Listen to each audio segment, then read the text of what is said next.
About 2 weeks ago, Bungie came through and they nerfed probably one of the best Strand Hunter builds we had come up with as a community, all by simply making it so mods don't interact with each other when they are stacked together. But they didn't anticipate A, us stacking the same mods, and B, they felt bad anyways and they decided to buff it for next season, and we're going to go over this build with the changes to make those buffs next season feel even better. So, like, comment, and subscribe if you want to keep supporting my channel and helping me out along the way, and of course, we're going to have a quick word from our SMG. Now, the build that I am referencing when we're talking in the intro is going to be the grapple melee build using Cyrtarachne's Facade, which comes with the perk Acrobat's Focus, which reads as follows. Gain Woven Mail when activating grapple, increase flinch resistance while Woven Mail is active. When I first got this exotic, I used it heavily in PvP due to the increased flinch resistance and the mobility we would get from our grapple, and I didn't think to try it out inside of PvE due to us having to replace our extremely strong shock grenade build with our grapple grenade, and boy was I wrong. I had a ton of fun making this build over the past few weeks, even after the nerfs, making it so we can't stack hands-on and ashes to acids to generate additional super, and even firepower and heavy-handed to make 2 orbs not being a thing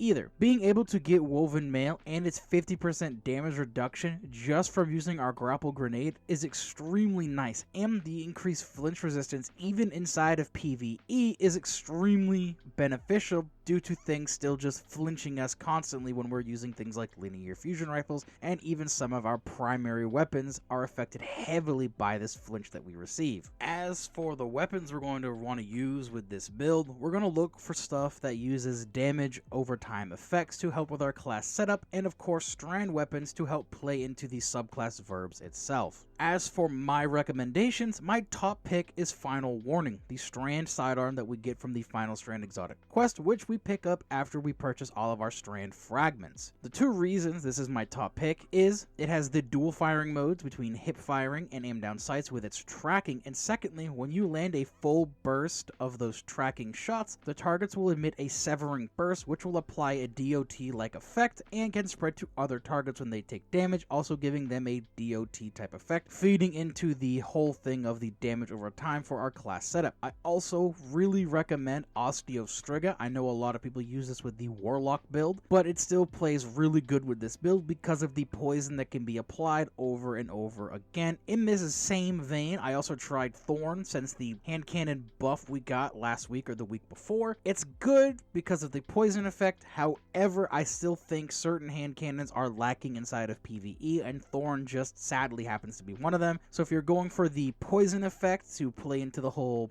spider theme of the exotic, go with Osteostriga. The last weapon that I have on this list for things we're going to want to look at is Quicksilver Storm. This auto rifle is unmatched with its synergy with Strand, with its tangle grenades, and its ability to mow through red bars, as well as just absolutely chunk high health targets with those same grenades is absolutely amazing, and I rarely take this auto rifle off when using my Strand Hunter with my 6 Coyote build because it is just that good. The buffs that it received, and it's just a really good auto rifle. It's very sad that it is locked behind the annual edition of the Lightfall pass. Very shameful. They should be able to put this with the regular Lightfall edition, but I don't know anything about marketing or making money, so we're just going to move on to our artifact. With our artifact, we're going to take the strand and grenade unlocks in order to stack the mods that we're going to use, as well as have extra breathing room for stat increases. Since I primarily used a strand weapon for this build, I also took Untangler, so when we destroy tangles, the targets that it damages are going to be suspended, making it very easy to deal with them. I also took Counter Weave, which will give us energy back to our least charged strand ability when allies or ourselves stun a champion. And finally, I took Threaded Blast to increase the size and damage of those tangles when we destroy them, making Untangler a lot better, especially when we're going into situations with a ton of adds. Now, let's look at our class setup. We're going to take the only 2 aspects that we have available to us, which is Widow Silk, which will give us an additional grenade as well as making grapple points at the location of our grapple, and we're also going to have Ensnaring Slam, which when we activate our air move, we consume our class ability energy and dive to the ground, suspending all nearby targets on impact. Using this will extend our class ability cooldown. This is going to be very helpful when it comes to dealing with unstoppable champions and of course those large group of adds with suspend just being one of the best strand verbs that we have available to us, which will now lead us directly into our fragments with Thread of Continuity. Suspend, Unravel, and Sever effects applied to targets have increased duration with a +10 to strength. This is very helpful because now the suspend effects that we just mentioned are going to last much longer, as well as the Sever effect from Final Warning will also last longer as well, meaning we can get more damage over time out of it to feed into our other fragments. And of course, Unraveling will now last longer, so we can then make more tangles from the targets we unravel. We are then going to take Thread of Transmutation. While you have Woven Mail, Weapon Final Blows create a tangle with a +10 to strength. We will have Woven Mail up at a pretty steady rate, meaning we can easily make tangles just from weapon defeats, which will of course play back into continuity for suspending with our artifact perks. We're also going to take Thread of Mind. Defeating suspended targets grants class ability energy. With our current setup, we will have tons of opportunities to suspend targets from Ensnaring Slam and destroying our tangles, which this is going to make it so Ensnaring Slam itself, the increased cooldown from it, is not going to be so bad, which will in turn allow us to suspend more targets to then repeat the process with Thread of Mind. And finally, we have Thread of Generation. Dealing damage generates grenade energy with a -10 to discipline. This is a very good fragment for this build due to us wanting to get our grenades back as often as possible, and with our DOT based weapon recommendations, we can basically have a constant regeneration of our grapples in order to get all the previously mentioned benefits, as well as our grapple melee